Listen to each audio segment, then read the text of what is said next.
Hello, and welcome to Tool Time with the Warren County Library System. My name is Sandy Roberts, and I'm the Makerspace coordinator for the library. Normally, I'd be in our Makerspace at Southwest Branch, but with coronavirus, that's closed right now, and we're not really sure when it's going to open. But in the meantime, I thought that Tool Time would give us the opportunity to learn about some of the different things that the Makerspace offers and what we can do with them. That way, as soon as we open back up, we can jump in and get started making, creating, inventing, and building. So today we're going to talk about saws. They are invaluable for carpentry. They come in so many different types, both hand saws and manual saws, all the way up to really fancy electric saws and table saws and things like that. Now, today's going to be a little bit different. Normally I would do a little kind of show and tell, but saws are large in many cases, and they don't really fit so well under my document camera, unfortunately. And a lot of my saws I tend to use outside. I don't have a workroom inside. And that was very difficult to shoot because, as you may know, it's been raining. So I will do my best to shoot some live video, but I might be relying a lot on photos this particular video. But I promise you're going to learn a lot about saws, how to use them safely, how to get the most out of them, and what projects are best for what kind of saw and vice versa. So I promise, going to be a really useful episode for you, and I hope that you enjoy. Let's jump right in. Okay, so let's talk about saws. There's a lot here, so bear with me. All right, let's get started. All right, safety. I know I'm going to say this every single week, but what's the most important tool? You are, your hands, your mind.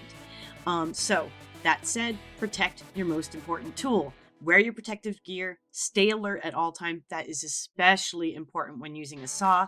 Really practice awareness and always follow safety guidelines, especially with saws, because powered saws particularly can be incredibly dangerous to use if you are not using them carefully and safely. So it's not worth saving a couple minutes and ending up with a permanent injury. Okay, so hand saws and power saws are our two general classes of saws. Hand saws are obviously not battery or electrically powered. They use your own muscle power to power them, and they're a great way to get started. So hand saws are wonderful to have on hand at all times, but we need to take some precautions. Wear goggles, face mask, gloves. Face mask mostly because sawdust you can accidentally breathe it in. It's not very pleasant. Goggles for the same reason. Things will splinter and they can be very damaging to your eyes. Gloves are kind of optional, but I do recommend a good pair of leather gloves, especially if you're new at using a saw. That will just protect your hands. Great for kids to use too. Use a tool that's the right size for the project. An oversized saw is not going to make it go any faster. It's just going to increase your chance of injury. Inspect your saw before every single use, every time. Make sure that it's not dirty. Make sure that there's no damage to the blade, and make sure the handle is good and sturdy. Very important to do. Check your material for knots and nails, especially when you're using a hand saw.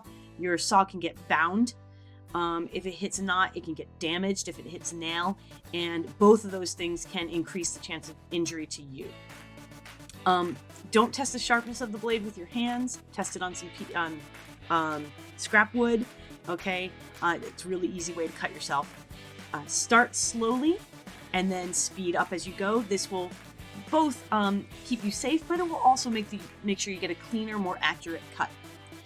Ensure that your material, whatever you're cutting, is kept firmly in place. Use a clamp or a vise to hold your material, or get a friend to do it. Keep your saw clean. I can't stress that enough. A rusty blade or a dirty blade or a gummy blade is not going to cut well. And use full-length strokes directed away from your body. Just kind of get into a rhythm. When you're using a hand saw, getting that rhythm and that flow is really important and will make your cuts more efficient. All right, power saws. Here we're using electricity. We're upping the amperage, right? So much more quick, but also more dangerous. So when using a saw, I often suggest hearing protection, even just little earplugs, or like your headset style. Gonna keep your ears safe. Again, all the same rules that we use for hand saws are applying to power saws, and these are in addition. So you're going to wear your goggles and your gloves and your face mask, but you're also going to wear hearing protection and appropriate clothing. I like this picture here because they're wearing the hard hats. These ladies also have their clothes pulled back, their hair is pulled back. It's really easy for like long sleeves or things like that to get caught in your blade. So you do not want that as a situation. Make sure that you're wearing the appropriate clothes and closed-toed shoes. We do not use saws in sandals. Set the depth of your blade correctly. You do not want inches of your blade cutting below your material. That's a really good way to get injured or to damage your table or damage your sawhorses. So make sure it's set. Usually you're going to set it maybe like a 1/4 inch. It'll vary by what kind of a saw you're using, but just under the depth of your material. Do not let that blade hang out. Use a new, fresh, sharp blade. Blades are meant to be replaced. Keep them sharp because, again, you're going to reduce the risk of binding your blade in your material, and you're going to get a more efficient, cleaner cut. Use a blade guard. Most modern saws come with a blade guard already. It's a really good habit to get used to using them, especially if you're working with kids, honestly. A little extra protection. Cut on a stable surface. Again, either sawhorses or a good table, using your vise and clamps or someone else to hold that material in place so it's stable and not moving around on you. Use a guide or straight edge. Okay, especially when you're first using a power saw, trying to eyeball it can be really challenging. So, use a guide or straight edge whenever possible until you really get used to using the saw. And even then, if I'm making a straight cut, I often use a guide, especially if I'm using like a table saw. Check your battery or your electrical socket and cord for damage, and always unplug your saw when not in use. Do not leave it plugged in so that someone could accidentally trip over that saw or cut with that saw. Unplug. And definitely check your battery for any kind of dust that can get in there that can really cause trouble. It can actually set things on fire. And make sure that your cord is in good repair. If it has any kind of cuts or nicks or any damage, do not use that saw. And probably this is the one that we don't think of the most, but probably the most important. Don't overreach. You do not want to be halfway out over your material. Cut as far as you can comfortably and then come in from the other side if you must. This is especially important when using things like circular saws and jigsaws. Moving along. Okay, hand saws. We're going to start with our non-powered saws. So, I always keep hand saws on hand for obvious reasons. They are easy to use. They're very functional. You never have to worry about whether or not you have power. So having a couple of good hand saws of a couple different types in your workroom is always a good idea.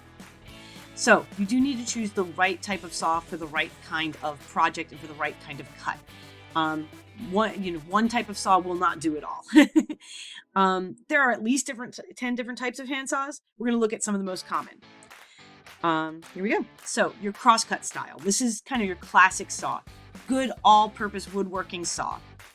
Cuts in a perpendicular fashion across the grain. So that's what we mean by crosscut, is that it cuts across the grain of the wood. And you can find the grain of the wood by looking at it. It kind of forms those little lines. So this kind of saw is not meant to go along with that grain. It can come in different tooth configurations for rough or fine finishes. And panel saws are very similar, but they're usually for smaller woodworking applications. So always a good crosscut saw on hand. A back saw is kind of a specialized type of saw that's used with a miter box. Miter boxes are used to cut at angles. And you see this a lot when you're doing like moldings or making joints for furniture. So a miter box will have different angles marked on it, and a back saw is used with that because it's got a reinforced steel back to help you make more accurate cuts. And it comes in all kinds of different types depending on what you're using it for. Like I said, a miter is kind of the most popular, but Gensen, tenon, all these different specialty products, but you're most often going to see it for a miter. Coping saws, very useful. Again, we use them for moldings and making really precision cuts. They are highly accurate and very precise, so you can get a really nice edge. You can actually cut the shape of, crown molding using a coping saw so it fits flush over another piece of molding. So it's a really useful, inexpensive saw to have on hand. The U-shaped frame, okay, is very noticeable. And what's nice is that you can actually detach the blade if you need as you're going. So it's an extremely versatile saw with a lot of different applications, but always for those kind of precision cuts. This is not something you're going to cut like a 2x4 with.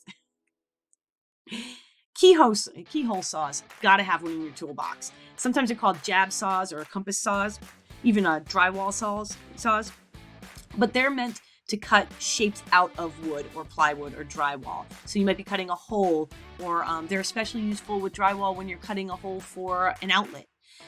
So you see them for woodworking, carpentry, all kinds of hobby applications.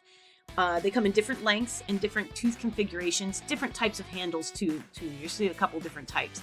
But they're generally this kind of long, pointed end, because that point is what you're going to jab literally into your material. Very good to have one of these, especially if you're doing any kind of home renovation. Great for drywall. Hacksaw, probably one of my favorites. Very handy, very versatile. Used a lot for pipe and metal cutting. I tend to use mine for PVC. It's super helpful for that. The blades are easy to change, and there are many different types of blades depending on what you're cutting. It's very similar in body shape to the dovetail saw, which is used for like laminate, and to rip saws, which are used for general woodwork. But a hacksaw is a must-have in the workroom. Pruning and bow saws. Bow saws can get quite large and will look a little more like a hacksaw at that point, but these are for cutting shrubs and wood. So the large throat, okay, is so that you can get around branches really easily. They come in different lengths. They come in different types of, mostly their teeth are going to be made for wood applications. And sometimes you'll get a pruner that actually has a blade that can fold into the handle, which is really useful for keeping any chances of getting injured and for putting it in your pocket if you must. So if you're doing any kind of outdoor work, pruning or bow saws are a must. So those were our basic hand saws. Now we move on to power saws. Power saws, lots of versatility. Some have very specialized uses. Some are more general. And we're going to talk about both. They make large projects a lot easier and faster, obviously. But you do need more space. You do need to take safety into consideration. And of course, they're often more expensive. There are many types. We're going to cover some of the most common. One I don't go into too much detail with is the chainsaw. And this is primarily used for cutting wood for outdoor applications, taking down trees. So it's pretty specific. But let's talk first about probably the most common power saw, the circular saw. This is often a person's first saw that they get, powered saw. And it's one of those items that you just kind of need to have once you start doing any kind of woodworking or house home improvement. So it's very versatile, very portable. You can get them down to a 4-inch blade that runs on a battery, and then you can get them quite large. Lots of different brands, lots of different price points. It's mostly used for short cross cuts, so like cutting 2x4s, cutting decking, but you can absolutely use it to rip cut wood, which means to go with the grain. Different circular blades can be used on all kinds of materials, wood, tile, all kinds of different things. So it's really versatile.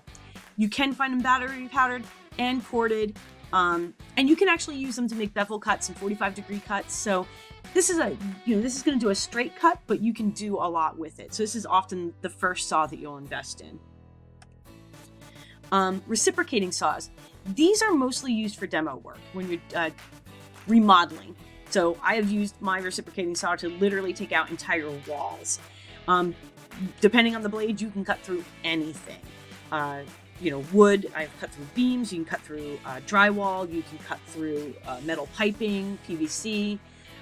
So they're tough saws meant to take things apart. Lots of them are powered by battery. You can get them corded as well for the extra power. But really, really useful if you've got home renovation projects coming, and they can go through just about anything. They're also great in the yard, honestly, to take down branches if you've got a battery powered one. Table saw. Table saw is not going to be one of your first purchases, but a table saw is something that definitely work up to, because you can rip cut boards, you can cut an edge, cross cuts. With different blades, you can do all kinds of furniture work. Really, really useful. It has a circular blade that actually sticks up out of the table, and then you run your wood over that blade. And the spinning blade makes a straight cut. So this is really great if you're going to be making a lot of cuts. It just makes it faster. It's a little bit safer because it is a nice stable surface. So a really great saw to have access to. Jigsaw. This is probably my personal favorite. I do more hobby and theater work. Jigsaws can cut straight lines, but they can also cut all these different curves. So mostly used on wood again, but they do have different blades for cutting metal and plastic and tile. And what's nice is that the blade can be inserted into a starter hole, so you can actually cut out in the center of your wood. You don't have to come in from an edge, which is really nice. And one of the reasons that jigsaws are really popular. You can get them battery or plug-in. Battery is really useful for this kind of a saw. So really versatile saw. It does all kinds of great cuts and curves. So especially for hobby stuff, definitely one to have on hand. Now the miter. The miter saw is really useful, again, if you're doing home renovation, if you're cutting a lot of angles, so a lot of furniture work. You'll see them used for tiling, where you have to cut all kinds of angles to fit into a room, used for molding a lot. So it can do cross-cut, it can do angled, it can do just a little bit of everything. Usually for soft material, but like I said, you can get blades that will cut tile and things like that. Very useful for carpentry. They make doing crown molding and stuff like that so much faster. Great for framing things out. So very similar to, oh gosh, blanking. There are other versions of this chop saws, which have an abrasive plate instead of a steel blade. So you'll see them on construction sites where they're doing heavy duty work with that. Not something that you're generally going to use so much around the house, but that abrasive blade can rip through pretty much anything, angle, straight cut, whatever you need. So chop saws are really popular on construction sites. Okay, band saws. Yeah. These are, again, not something that you're going to necessarily have just sitting around the house, though they are becoming more popular and there are more portable versions out there now. But these cut really nice curves, great on thick material. Jigsaws, mostly, thinner material, plywood. But a bandsaw can do thicker material and can cut the curves into the thicker material. They usually have what we call rip fence, so that you can rip the wood along the grain, and a miter gauge so that you can cut angles. So very versatile in that respect. Handheld ones you see them more for cutting pipe and tough materials like that. You'll see them on construction sites. But regardless, they all have this thin band saw blade that just goes up and down and up and down and up and down, constant loop. And you just come right on in and saw what you need to saw. And I think this is our last one, scroll saw. So this is used by woodworkers who are doing intricate shapes. So, like those wonderful pieces you might see as decorative items, rounded patterns. These are used for more specialty work. But the thin blade, look at how thin that blade is. Can make precision curves and ornate shapes that you cannot get any other way other than maybe hand carving. So they are used for all kinds of toys and crafts and things like that. And they come in all kinds of different sizes. Again, not going to be your first purchase, but if you're into that kind of work, a scroll saw is invaluable. Okay. Let's talk about blades. 3 questions you need to ask yourself when considering a blade. First, what type of material do you want to cut? Is it wood, metal, laminate, tile? What are you cutting? You need to know before you buy the blade. What type of saw are you going to use the blade for? We're mostly going to focus on circular saw blades right now, but each saw is going to have different needs, different configurations. So you really need to know what kind of a saw you're planning to use. And that's usually easy because you'll have an idea based on your project what kind of a saw you need.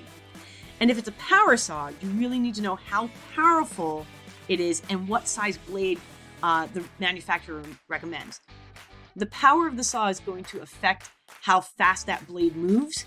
And so different materials are used for the blades depending on how fast it's going to move because of friction and things like that. So it's really good to make sure you know the power of your saw before you pick your blade. And again, you can ask at your hardware store, tell them exactly what you're using, take a picture of the saw so that they can see what you're doing and they can help you find the perfect blade. A couple of basic things to know. So the anatomy of a saw blade. You have the size, and that's going to be, in the case of a circular, it's going to be your diameter. In something like a cross cutter, it'll be the length of the blade. So you'll need to know that. The teeth, those are the actual part that do the cutting. Okay, so sometimes you'll see that measured as TPI, teeth per inch. Generally speaking, more teeth is a finer cut. Tooth configuration. The shape of the actual teeth affects what it can cut, and how they're grouped will affect what it can cut. So that actually makes a big difference. The gullet is the space in front of the tooth, that space in front, like here. And that makes a big difference too. The size of the gullet and the shape of the gullet will affect what the blade can cut. Kerf is the thickness of the blade and therefore the width of the cut it will make.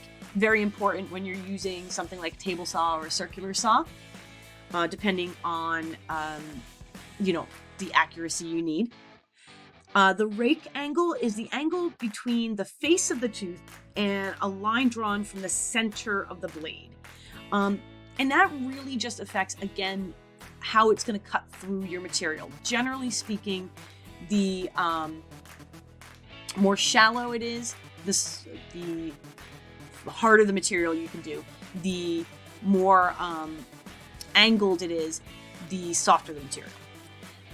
And then there are little things like this is the plate of your saw blade in the case of a circular saw, but the arbor hole is going to be important.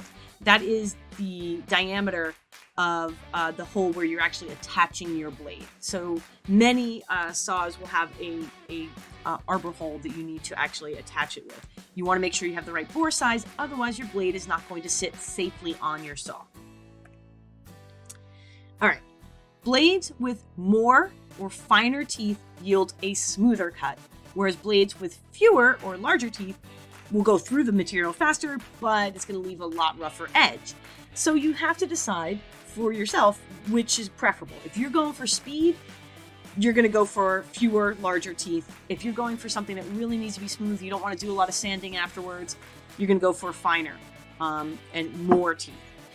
The more teeth a blade has, the slower it's going to go through the material. Okay, just because more friction and more heat are going to be generated. Teeth can be tipped with all kinds of things: carbide, diamond, silicon carbide, aluminum oxide. And a lot of that's going to come down to, again, what you want to cut with it. What are the conditions? In some cases, you may be using a wet saw, especially with tile and things like that. So what your teeth are actually tipped with can make a really big difference. And so, again, it's going to come down to how fine the cut is and how fast you want to go. Okay. The material you're cutting will ultimately decide a lot about your blade. So let's talk about that. Wood. Depending on the tooth design, some blades are made better for cross-cutting, again, sawing across the perpendicular to the grain, while others are great at ripping, which is cutting parallel or along with the grain. So here you can kind of see that this cross-cut blade is a much different shape than the rip blade. Completely different angle, completely different tooth shape. And you can see this has teeth that are much closer together, so you can get a finer cut, whereas this is going to literally just rip on down that wood, okay? And you can see here the difference that you get. Now, with masonry, with tile, you don't have quite the same kind of teeth, as you can see. Generally, you're going to have smooth edges. So there aren't as many options necessarily, but there are inexpensive blades called cutoffs or abrasive wheels. And those are great for projects. You see these a lot, like on rotary cutters and things like that. But you can also get a long life diamond tip blade. that can work. But again, you're not going to have traditional teeth in something like this. These are designed to be used wet or dry.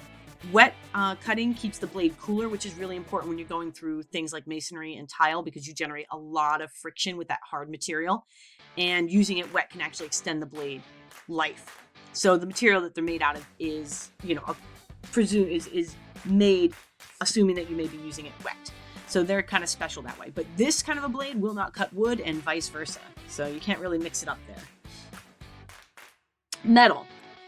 Metal tends to be kind of somewhere in between your, kind of shark fin look of a wooden tooth with more of the,